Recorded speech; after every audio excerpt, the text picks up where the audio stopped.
You like anime? Due to YouTube circumstances, all our anime reactions are over at the Goosh, which is our Patreon. Over 3,000 of them. Link is in the description. A partial list is in the comment section. Bring your balls.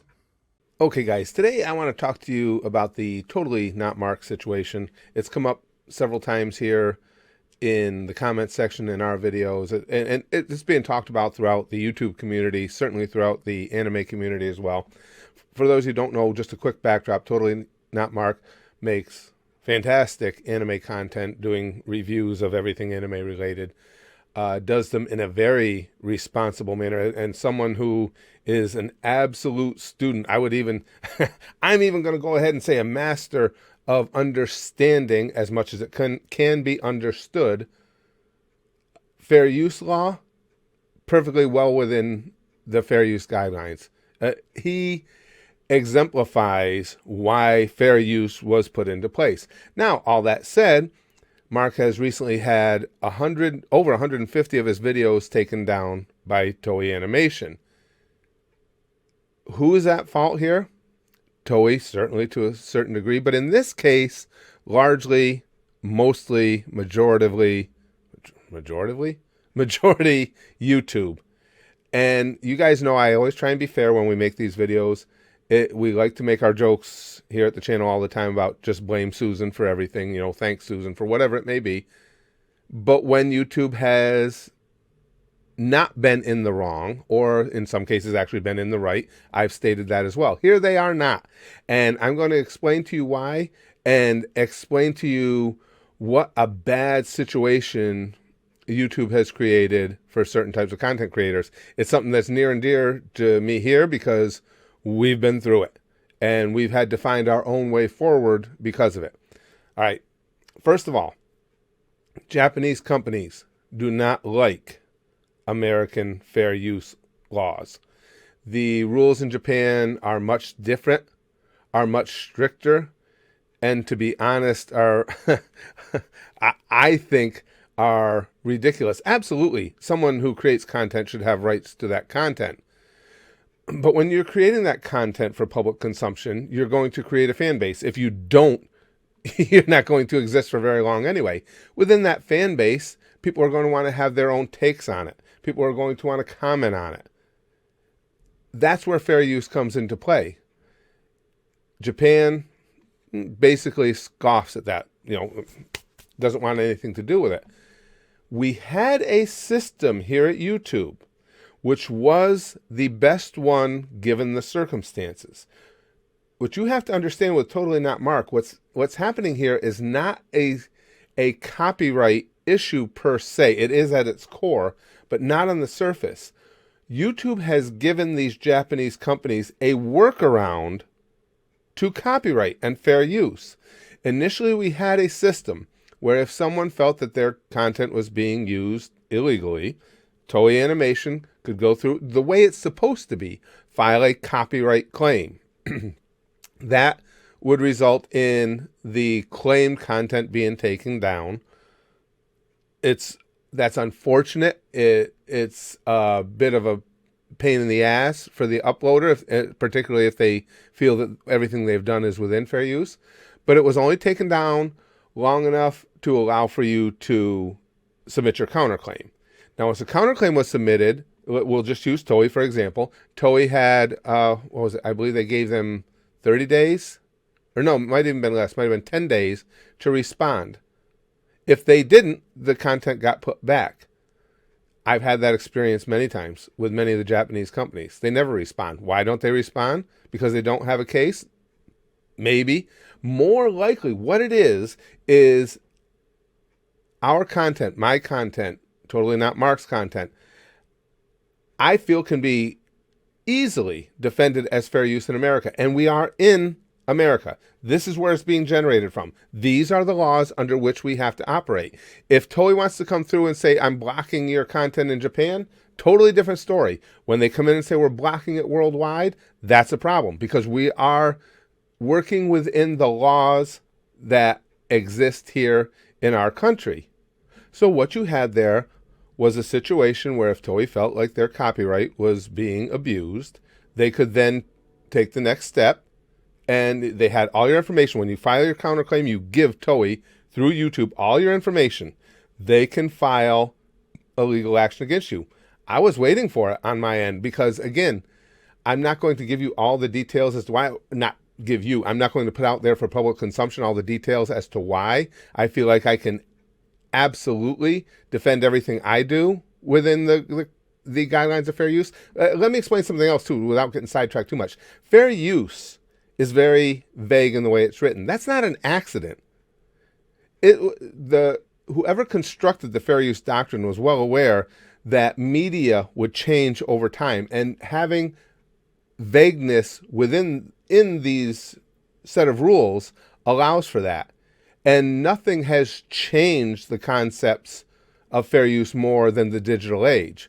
So you had a system in place that was the right and proper system. Then YouTube took it a step further and inexplicably decided to allow companies to block content that contained their material. What's the difference? The difference is if you file a copyright claim, you have to prove in a court that your copyright was violated. With a block, YouTube just says, okay, well, this company says that's theirs, you can't post it. And if you file the counterclaim, they send it back to the company. Now, Mark covered this in his video. They send it back to the company and ask and give them your response and await their response. Well, of course, Toei is going to say, nope, they're still in violation. So you have to take these extra steps before you can get to where you would have been initially with the copyright system, where they have X amount of days to respond or start a legal proceeding, or the material gets put back up. And as Mark outlined, that's a 3-month process. They've taken down over 150 of his videos. You would have to do all of those one at a time. Would he win each and every time? Yes. He would get his content put up, but Toei is taking advantage of this ridiculous system of blocking that YouTube put in place. YouTube never needed to put a system in place that allows someone to just block content because they already had the copyright claim system in place. Why did YouTube do it? Because they're lazy. YouTube did not want to be a part of these back and forths. And it's much easier for them to just say, okay, well, we're a private company. They can get away with it. We're just going to block it. And you can go on your 3-month adventure in fighting this block, and then it'll be reinstated. But you can only do one at a time. When YouTube did this, were they trying to stick it to YouTubers, to uploaders? Probably not specifically. What they were trying to do is just make things as easy as they could for themselves. And do they care about their uploaders? No. YouTube has not wanted the small guys on this platform since they purchased it. That's never been a mystery. YouTube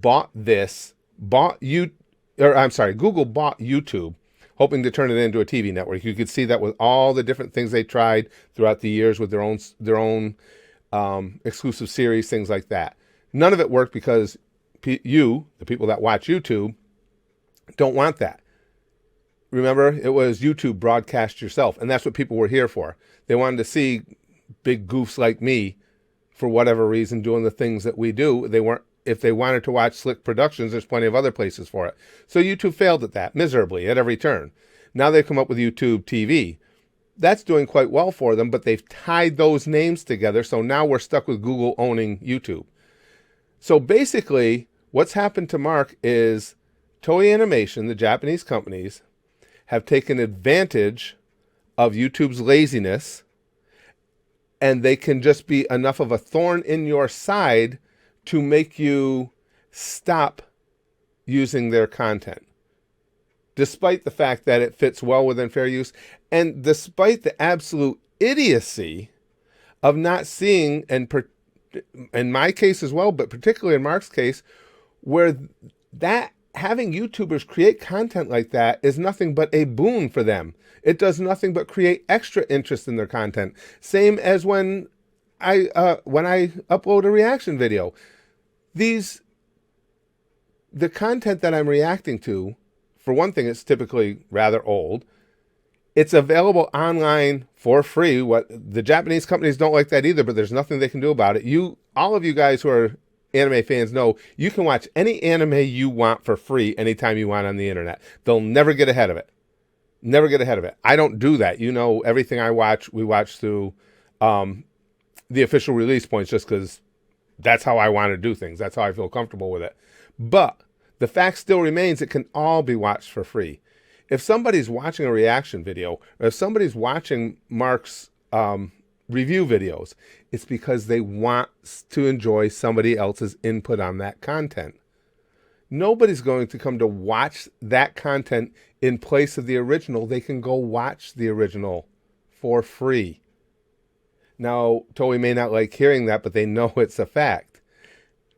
So they don't even have in their back pockets, if they go to court, they can't even say uncontested that they're losing money because Mark has put their material online, or I've put their material online and people are watching it there rather than from their, joining memberships to the sites that would pay them. It's not true at all, because you don't have to. There's pirate sites everywhere. We may not like it, but to ignore them is just ignorance. They're there. There's a lot more reasons. I have the entirety of my defense for fair use in anything I've created, not just here, over at the Patreon, at the Goosh as well. People tend to think that, oh, well, if you move stuff to the Patreon, you're subverting, you're getting around copyright laws. Not at all. It's just that at Patreon, you have to do things the proper way. If I post something on Patreon that a content owner thinks is violating their copyright, they have every right to file a DMCA claim against me, and I will fight it. And that's why I'm careful about what's put up there. You guys who are with me at the Patreon know that. I only put up stuff that I feel confident I can defend as fair use, and I feel very confident I can defend it as fair use for a number of reasons that are all written out for me as soon as I need to call on them, because obviously this is what I do, this is what I enjoy. I will get a lawyer and I would fight it. Why won't the Japanese companies fight us? They have the money to do so. That's not too hard to figure out either. There's a real reasonable chance they're going to lose. At least right now they're leaving some ambiguity in there as far as American fair use and what Americans and other nations can post depending on their guidelines. Once they lose in court, it's over. Once you have a legal precedent set, and say it's me that goes to court, and say I win and I can prove my case, which I believe I can, that this fits under those guidelines of fair use within the context of new digital media.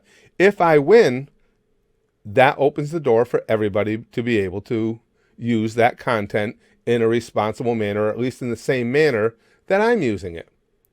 And the Japanese companies don't want that. And they're not stupid. They have legal teams. Those legal teams, I guarantee you, cannot tell the Japanese companies they will win a fair use complaint against Totally Not Mark, against Spaz Boys Comedy, or whoever it may be. So YouTube giving them this block feature has allowed the Japanese companies to basically either, in Totally Not Mark's case, take down so many of his videos that it would take him 40 years to get them all put back up, or better yet, they can just be such a thorn in people's sides that they stop posting their content on YouTube. Now, this is why we had to move all our anime reactions over to our Patreon. Again, not because we're exempt from copyright laws there. It's that the Japanese companies don't have a way to subvert copyright laws, which is exactly what YouTube is allowing them to do with this blocking system. It's absolute bullshit. The whole concept of allowing a company to block something because it contains their material, and then when a counterclaim is filed, the concept of going back to that original company and saying, there, now what do you have to say, is absolutely asinine. And as Totally Not Mark outlined, if you take all the steps, it ends up in exactly the same place that the original copyright claiming system began. All you did is add an extra few months of downtime where that video is out of circulation for the uploader. And again, in every video we must say this at least once, fuck off train. It allows the Japanese companies to get around our laws. It's not the other way around. when I move stuff over to the Patreon, I'm not subverting copyright law. I'm avoiding the Japanese companies subverting copyright law. And so what's happening totally in that mark is absolute 100% bullshit. I know what I feel, but it's not my channel. What his best course of action would be. I know just from you guys how people rally in these communities. I think in any fandom they'll do that. Mark's got a huge following. His people will rally around him, his fans, no matter what it is he feels like he has to do. For us, we had to move the stuff to Patreon. Everybody rallied around that. We don't have a choice. We were left with no choice.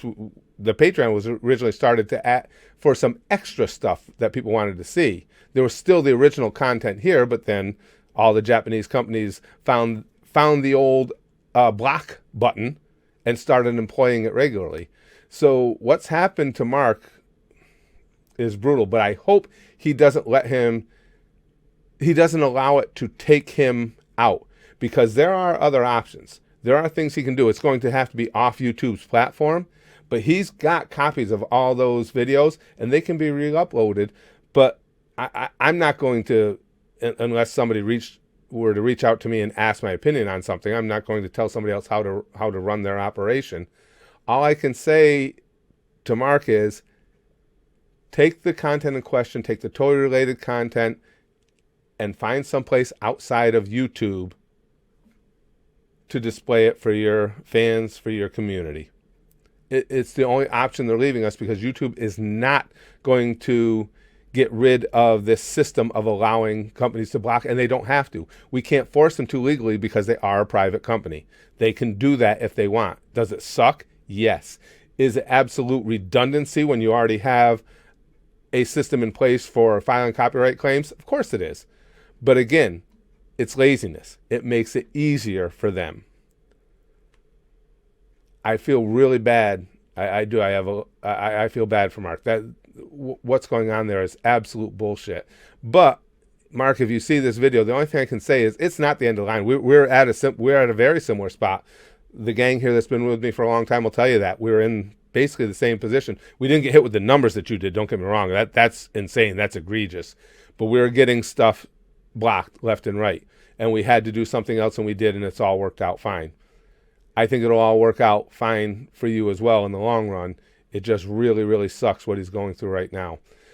So this is one of those instances where we're seeing something really terrible happen to a really good guy who makes some really good quality content well within the guidelines of what this country, his country, also, because I believe is Mark Scotland, Ireland, I believe. But anyway, that fits well within the guidelines he has to play by, and he's just been decimated. And that's bullshit. The whole thing, and I'll tell you, this is just a little aside. When I was going through the whole thing, it was Toei, as a matter of fact. I contacted Toei and I said, look, why are we at each other's throats here? I'm telling you, here's why. Because every time I filed a counterclaim, I explained exactly why I was within fair use. I said, here's my rationale. If you want to block me in Japan, block my videos in Japan, have at it. There's nothing I can do about it. I can post them here and most of the rest of the world. So rather than go after each other, I'm telling you, if you want to file, if you want to take me to court, go ahead. Let's have it out there. But aside from that, why don't you just tell me what you want to promote? Anybody that's watching my videos is a fan of the things you're doing. So tell me what you've got coming up. I'll plug the hell out of it. Got something specific that you have just made available or something, and that you don't want to see in other you don't want me to do a reaction video too? Hey, let me know. I'll say, oh yeah, you want that to be out? I don't do reactions personally to stuff until it's been out for a while anyway. But you don't want me to do a reaction to that right away? Fine, no problem.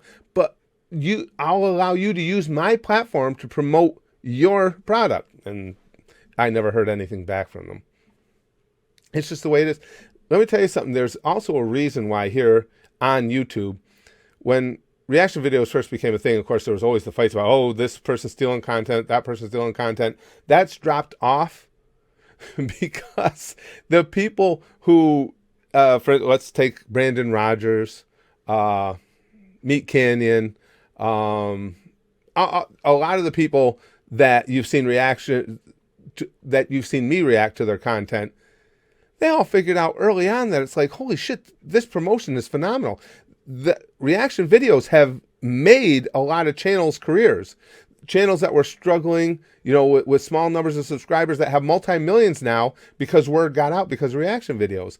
So basically, your regular YouTubers who are people making videos at their own homes are smarter than these multi-billion-dollar corporations in Japan who don't see that they could leverage this into more profit. I'll give you another good example. Disney World, the most litigious company you'll ever find anywhere, welcomes and encourages YouTubers to come to their parks and to live stream and to make videos. They invite them to events. Why? Because they understand the concept of how it's free advertising. This person is coming in at their own volition, using all their own equipment and making videos about Disney World. Does Disney care if they're doing reviews, if a review is negative? Of course not. It's still good PR out there. Everybody started to realize this. YouTubers have realized it.